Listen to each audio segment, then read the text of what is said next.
नमस्कार, हिंदनामा न्यूज में आप सभी का स्वागत है। बड़ी खबर रीवा से है, जहां रीवा पहुंचे नेता प्रतिपक्ष उमंग सिंघार के बिगड़े बोल।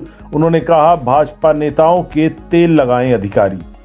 खबर रीवा से है, जहां नेता प्रतिपक्ष उमंग सिंघार रीवा पहुंचे। उन्होंने सीएम डॉक्टर मोहन यादव सहित डिप्टी सीएम राजेंद्र शुक्ल समेत पूरी सरकार को घेरा, जमकर हल्ला बोला, प्रशासनिक अधिकारियों को गुलाम तक बता दिया। नेता प्रतिपक्ष उमंग सिंघार ने सरकार को घेरा, प्रशासनिक अधिकारियों को बताया भाजपा नेताओं का गुलाम, कहा भाजपा नेताओं के तेल लगाएं अधिकारी। मध्य प्रदेश के नेता प्रतिपक्ष उमंग सिंघार 2 दिवसीय प्रवास पर रीवा आए। उमंग सिंघार बीते शनिवार को राजनिवास में आयोजित पत्रकार वार्ता में शामिल हुए। इस दौरान उन्होंने केंद्र और प्रदेश की सरकार पर जमकर निशाना साधा। नेता प्रतिपक्ष ने सिंगरौली जिले में बढ़ते प्रदूषण को लेकर भी चिंता व्यक्त की। इसके साथ ही उन्होंने खाद की समस्या पर भी प्रदेश सरकार को घेरा। तो वहीं प्रदेश के प्रशासनिक अधिकारियों पर सवाल खड़े करते हुए उमंग सिंघार ने बड़ा बयान दे दिया। उन्होंने कहा कि यहां पर अधिकारी जिस प्रकार से भाजपा नेताओं की गुलामी कर रहे, उन्हें तो तेल ले लेना चाहिए और भाजपा नेताओं के लगाना चाहिए। उप मुख्यमंत्री राजेंद्र शुक्ल पर भी निशाना साधते हुए नेता प्रतिपक्ष ने कहा कि उप मुख्यमंत्री अस्पतालों की बातें करते हैं, लेकिन अस्पतालों की स्थिति ऐसी है कि मरीजों को दवाइयां नहीं मिल पा रही हैं। प्रदेश के उप मुख्यमंत्री हैं, लेकिन अपने ही जिले में मरीजों को दवाई उपलब्ध नहीं करवा पा रहे। उमंग सिंघार ने कहा, अगर उप मुख्यमंत्री से प्रदेश नहीं संभाल रहा तो वह अपना जिला ही संभाल लें। स्वास्थ्य विभाग में जो घोटाले चल रहे, जांचों के नाम पर पूरे प्रदेश के अंदर 200-300 करोड़ रुपए ब्लड टेस्ट के नाम से जिन कंपनियों को काम दिया जा रहा है, क्या वह कंपनियां सही जांच कर रही हैं या फिर फर्जी तरीके से सैंपल के नाम पर उनसे पैसे निकाले जा रहे हैं। कई अधिकारी तो ऐसे हो गए हैं जो भारतीय जनता पार्टी के नेताओं के गुलाम हो गए हैं। ऐसे अधिकारी जो भारतीय जनता पार्टी के नाम से माला जप रहे हैं, इनके लिए कांग्रेस को एक अभियान शुरू करना पड़ेगा कि इन्हें एक तेल की शीशी दे दें और ये भाजपा के नेताओं को तेल लगाएं, क्योंकि ये तो जनता के काम कर नहीं रहे। आगामी 16 दिसंबर को हम जनहितैषी मुद्दों को लेकर सरकार को घेरने का भी प्रयास करेंगे। सिंगरौली देश के एक नक्शे पे सबसे प्रदूषण वाला जिला बनता जा रहा है। दूसरे नंबर पे तो आ गया दिल्ली के बाद। मैं समझता हूं कि एक कोयले की राजधानी होने, मध्य प्रदेश की राजधानी होने के कारण कोयले की, जहां पर वहां जो प्रदूषण का हाल है, निश्चित तौर से वहां के लोगों, रहवासियों के लिए एक भविष्य के अंदर मुश्किल वाली जगह हो जाएगी, जहां पे रहना बड़ा दुभर होगा। रिश्ते कैसे होंगे, नाते कैसे होंगे, परिवार कैसे बसेंगे। लगता है कि सिर्फ खदानें रह जाएगी, वहां से रहने वाले लोग को विस्थापित होना पड़ेगा। चाहे अडानी की कोल माइंस हो, चाहे अन्य की कोल माइंस हो, चाहे जेपी की हो, इन लोगों ने वहां पर अपनी अपनी नीतियां बनाई। कलेक्टर ने जो निर्धारण करना चाहिए गाइडलाइन के अनुसार, स्व निर्धारण किए, उसकी किसी ने, राज्य सरकार ने समीक्षा नहीं करी।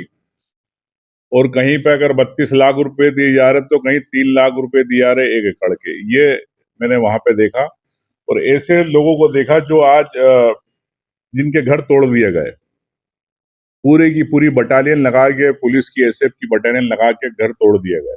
ये सीधे सीधे मनमानी दिखती है कि इस प्रकार से दबाव के अंदर मोहन यादव की सरकार काम कर रही है।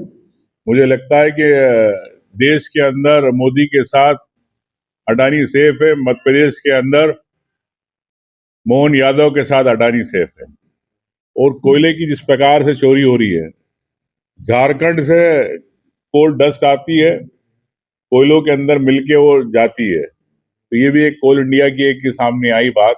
तो ऐसे कई घोटाले जो सामने देखने को मिले, इसमें विधानसभा में भी उठाएंगे और आने वाले समय में कांग्रेस पार्टी को आवश्यकता पड़ी तो वहां की रणनीति के अंदर आंदोलन भी करेंगे। रीवा संभाग के अंदर 50% बोनी नहीं हुई, डीएपी खाद नहीं मिली।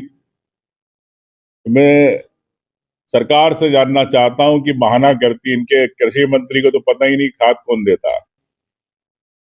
लेकिन सरकार पिछले 4 साल से बहाने कर रही, यूक्रेन में रशिया में युद्ध चल रहा है। लेकिन मैं सरकार से जानना चाहता हूं कि भारत सरकार ने और मध्य प्रदेश ने कई बार देश के अंदर इंपोर्ट हुआ, आपने चाइना से भी इंपोर्ट किया, अमेरिका से भी इंपोर्ट किया, मोरक्को से भी इंपोर्ट किया, अन्य ऐसे कई देश है जहां से आपने खाद इंपोर्ट करी। तो क्या है, क्या सरकार के पास पैसा नहीं था किसानों के लिए? मुख्यमंत्री जी लंदन में घूम रहे थे, उसके पहले शिवराज जी गए थे तो अमेरिका की सड़कों के गालों की तरह बिल्कुल चिकनी सड़क बता रहे थे, और ये डायनासोर के अंडे देख रहे थे वहां पे लंदन में। लेकिन मैं चाहता हूं कि अगर मुख्यमंत्री जी अन्य देश में जाते हैं जहां से खाद आती, तो निश्चित तौर से प्रदेश के किसानों का आंसू पोंछ पाते, आप समय पे खाद दे पाते। तो झूठी बात करने वाली ये भारतीय जनता पार्टी की सरकार निश्चित तौर से कभी किसानों के हित में बात नहीं करना चाहती। यही कारण है कि आज आपके यहाँ 50 से 60% अगर बोनी नहीं हुई है, तो इसके बारे में भी हम 16 तारीख को जो जनहितैषी मुद्दे हैं उसको लेके घेराव करेंगे। खाद भी एक उसमें एक महत्वपूर्ण मुद्दा रहेगा। आपके यहाँ पर उप मुख्यमंत्री जी जो बुनियादी विकास की बात करते हैं और अस्पतालों की बात करते हैं, तो जिस प्रकार अस्पतालों की स्थिति ऐसी है कि दवाइयां मरीजों को मिल नहीं पा रही, प्रदेश के उप मुख्यमंत्री है और अपने ही गृह जिले के अंदर मरीजों को दवाई नहीं दे पा रहे हो, फ्री दवाइयां। जो कुछ प्रमाण भी आए, कुछ लोगों ने मेरे से शिकायत भी करी कि हमें मुफ्त की दवाएं नहीं मिलती।